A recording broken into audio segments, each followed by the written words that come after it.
కూడా మీ అందరికీ మనవి చేస్తా ఉన్నాం. ఈరోజు మా అన్నయ్య గౌడ్ గారు ఉన్నారు ఇక్కడ. నాతో పాటు మా నాన్నగారితో పాటు పనిచేసిన వ్యక్తి, మా సహచరుడు కాంగ్రెస్ పార్టీని నమ్ముకున్న వ్యక్తి.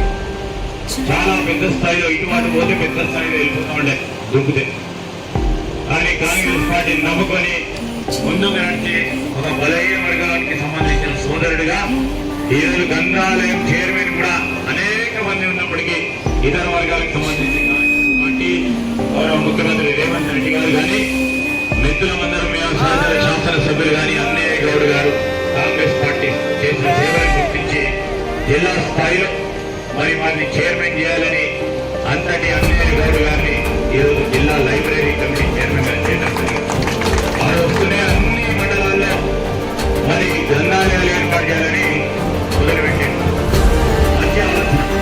గ్రంథాలయాలు అంటే అందరికీ తెలుసు, పవిత్ర దేవాలయం. అక్కడ పిల్లలు పోయారు చదువుకొని ఉద్యోగాలు సాధించే ప్రయత్నం చేస్తారు.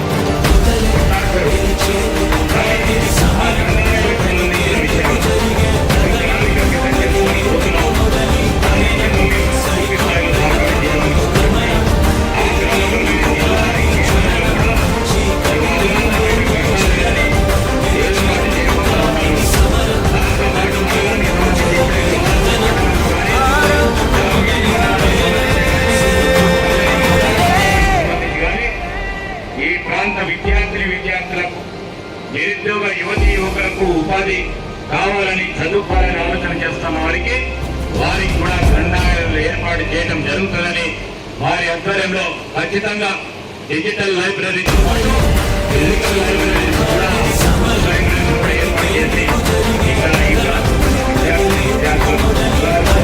కల్పించి వారు సశక్తితో వారే నిలబడే విధంగా, నేను కాదు వారు సశక్తితో వారే నిలబడే విధంగా